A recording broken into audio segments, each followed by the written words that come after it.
Продолжаем встречать новый день на телеканале Башкортостан-24. Итак, в последний летний месяц хочется успеть накупаться, пока вода еще не совсем холодная, нагуляться в лесу вдоволь. Но, к сожалению, любой отдых таит скрытую опасность. Об этом говорят и сухие цифры трагической статистики. Например, только в этом году в водоемах республики утонуло почти 100 человек, из них 12 дети. Подробнее об этой теме поговорим с первым заместителем председателя Госкомитета республики по чрезвычайным ситуациям Кириллом Первовым. Доброе утро. Доброе утро.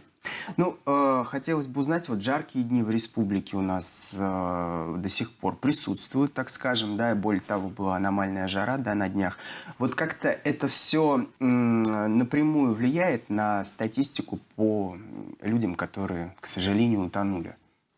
Да, это безусловно влияет, и такую погоду мы видим уже второй год, и прошлое лето было аномально жарким, и в этом году мы видели, что уже в мае было плюс 34, плюс 35, и вот на сегодняшний день уже начало августа, и такая жаркая погода продолжается, более 35 градусов.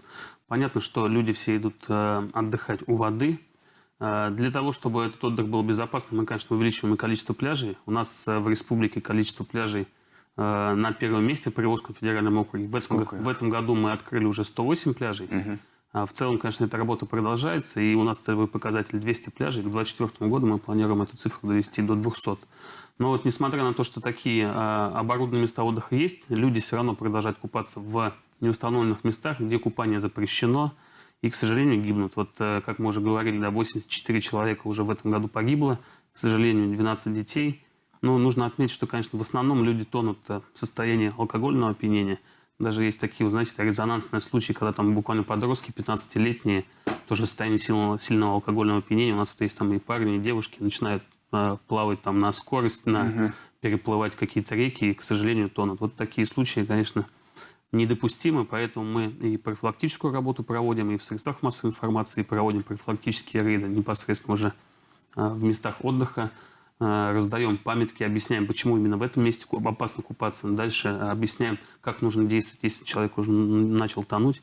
Но вот таким способом мы добились того, что, несмотря на то, что такое лето у нас жарко, когда в этом году у нас, к счастью, на 15 человек меньше погибло, чем в прошлом году.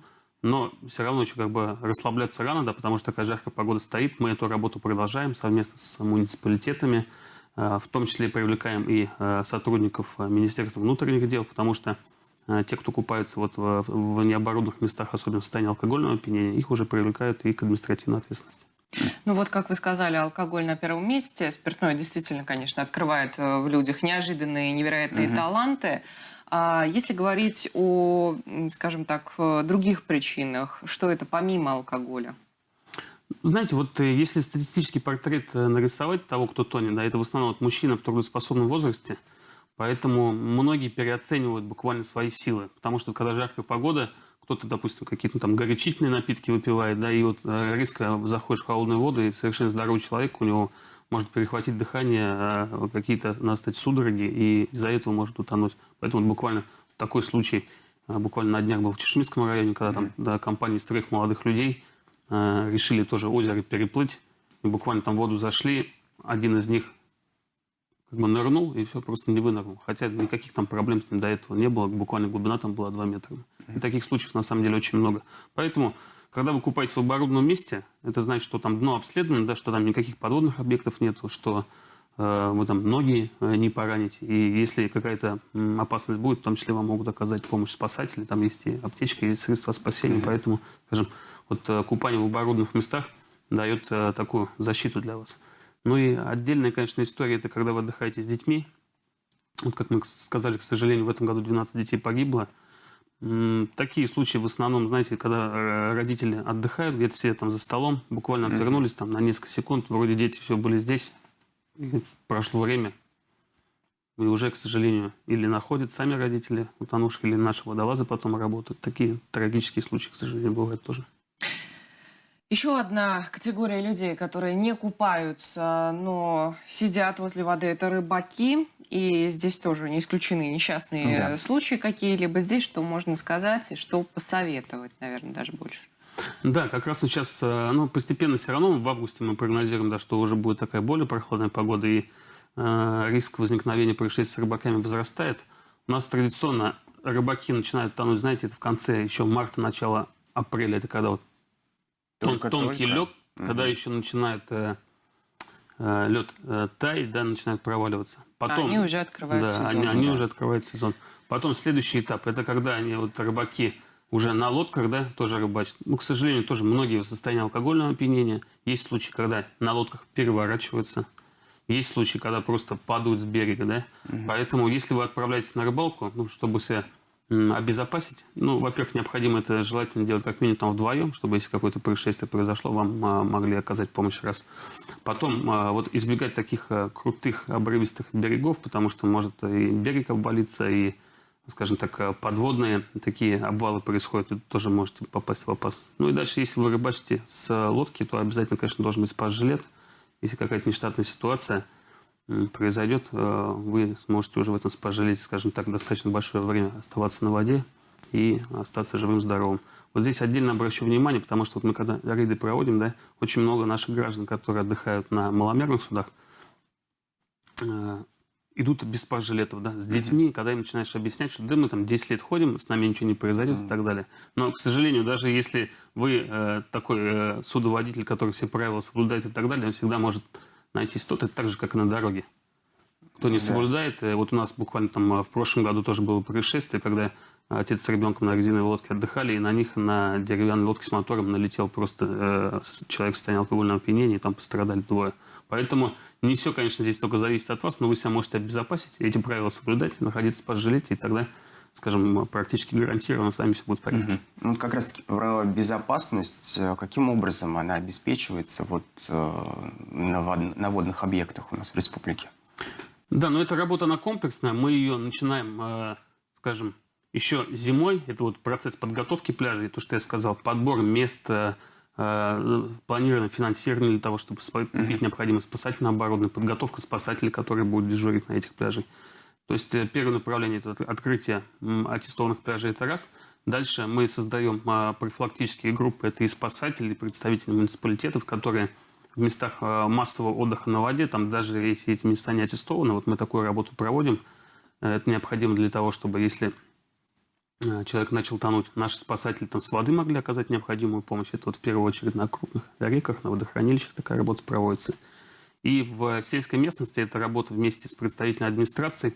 Это в основном какие-то пруды, небольшие реки, где люди купаются, также где купание запрещено. Там вот такая разъяснительная работа проводится.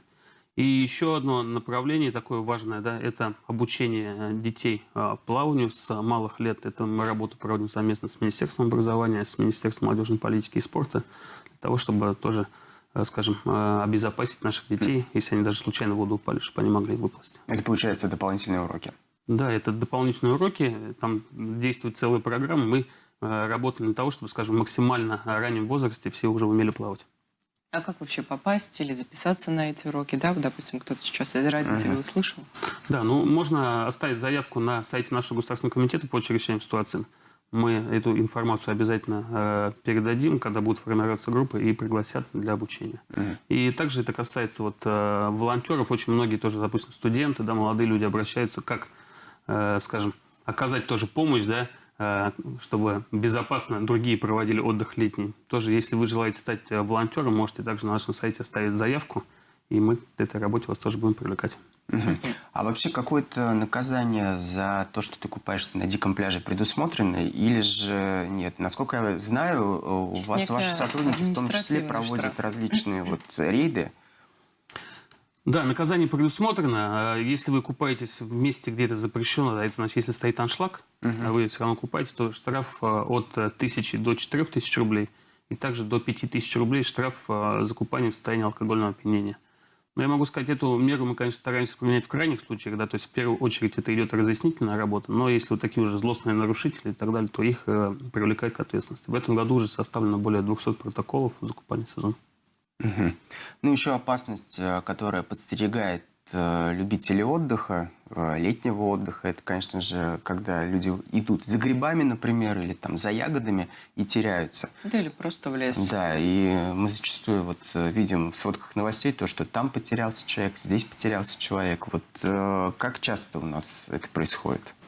Да, но у нас, наверное, к счастью, республика излюбленное место, наверное, отдыха для туристов, не только наших жителей, да, но и гостей из других субъектов Российской Федерации. И традиционно к нам приезжают для того, чтобы проводить сплавы на воде, посещать какие-то пещеры, скалы. И в течение года мы фиксируем, вот, если мне память не изменяет, порядка 83 случаев уже в этом году было, когда именно люди терялись. Ну, у нас, конечно, вот такой лидер, наверное, по количеству, это Белорусский район. Он такой большой, горный, и люди идут, скажем, не все, наверное, готовы к тем опасностям, которых там подстерегают, и происходят различные случаи, да. То есть кто-то просто заблудился. Есть люди, когда у нас, например, идут на скалы, потом не могут там вернуться обратно, подняться, да, или, к сожалению, вот у нас случаи были, когда срываются, начинают там делать селфи, как всегда, на краю, да, чтобы максимально близко подойти, срываются. Вот у нас такие случаи были и в Белорецком районе, в Карайдельском, в Дарманском, поэтому нужно очень ответственно к этому подходить. И если вы вообще отправляетесь, особенно если это многодневный поход, то обязательно нужно пройти регистрацию в Центре управления в кризисных ситуациях. Для этого тоже можно или по телефону обратиться, или оставить заявку на сайте Главного управления МЧС России по Республике Башкортостан. Это нужно для того, чтобы мы оперативно смогли уже оказать помощь, если, например, в какую-то не вышли в заданное время в точку, спасатели быстро непосредственно придут к вам на помощь. У нас вот на сегодняшний день 120 человек находятся на маршрутах, на различных, и в том числе 60 детей, которые как раз вот регистрацию прошли. Они зарегистрировались. И эту работу мы постоянно проводим. Сейчас как раз вот сезон идет активно, когда идут сплавы, да, и походы. Дальше вот уже, наверное, к концу августа, началу сентября у нас традиционно начинаются случаи, когда уже более пожилые люди отправляются там за грибами. И, вот да, как раз таки я хотел спросить, да, вот нас, возможно, смотрят люди, которые уже планируют пойти за грибами, и вот как им не заблудиться? Что в первую очередь нужно, какие вот есть моменты? Знаете, здесь несколько рекомендаций. Ну, во-первых, нужно обязательно изучить маршрут, куда вы отправляетесь. Это раз, какие-то для себя обозначить ориентиры. Это может быть дорога, река, там, железная дорога. То есть даже если вы заблудились, чтобы вы понимали, там, если вы пойдете на север, там, через какое-то время выйдете к какому-то объекту. Это раз. Второе, обязательно нужно изучить прогноз погоды. Вот вы, наверное, многие заметили, да, что в этом году, с учетом того, что у нас жаркая погода, и когда наступают какие-то более холодные фронты, то начинается шквалистое усиление ветра. Поэтому вот в такую погоду, конечно, отправляться вообще в лес, правда, не стоит, потому что вы себя подвергаете опасности. Далее, обязательно с собой нужно взять небольшой запас еды, лекарства, если вы постоянно пользуетесь, воду, чтобы вы хотя бы там, в течение суток могли находиться спокойно, если вы заблудитесь. Что нужно для того, чтобы вас могли оперативно найти? Ну, во-первых, обязательно сообщить своим родственникам, да, если там, в течение дня просто вы куда-то пошли. Сообщите родственникам, в какой зоне примерно вы планируете находиться. Если это какие-то многодневные походы, я уже сказал, обязательно нужно пройти регистрацию. И в случае, если вы уже потерялись, если есть сотовая связь с собой на телефоне, да, вы можете обратиться в 112. Наш оператор подскажет, каким образом вы уже можете передать свои точные координаты, где вы находитесь, и к вам оперативно окажут необходимую помощь. Если вы находитесь в той зоне, где нет сотовой связи, то можно таким образом поступить, набрать тоже на 112 смс-сообщение, то, что вы там потерялись в такой зоне, находитесь, вам нужна помощь. И когда вы будете идти, даже если какая-то небольшая, скажем так, возвышенность появится, достаточно будет для того, чтобы смс-сообщение ушло, и тоже вас найдут. Ну, у меня, наверное, просьба будет к бабушкам и дедушкам. У нас есть такие любители среди лиц пенсионного возраста. Даже если у них есть телефон, они его оставляют дома или оставляют где-то в другой комнате или уходят вообще куда-то гулять. Берите телефоны, не просто так их покупают, особенно если вы ходите куда-то в лес, будьте уж так любезны быть на связи. Да. По крайней мере, найти гору, зайти на нее и отправить сообщение. Да, что с тобой все хорошо, или же наоборот, что тебе требуется помощь.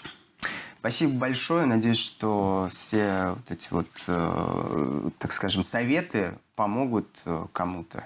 Но мы все-таки надеемся, что люди у нас более-менее, как сказать, осознанные и не пригодятся эти советы. Спасибо большое. И так было очевидно. Да. Спасибо большое. Мы всем, конечно, желаем продолжения хорошего лета, чтобы оно, самое главное, было безопасным. Ну, а мы в случае необходимости всегда готовы прийти на помощь. Спасибо большое. Ну, а мы ненадолго прервемся.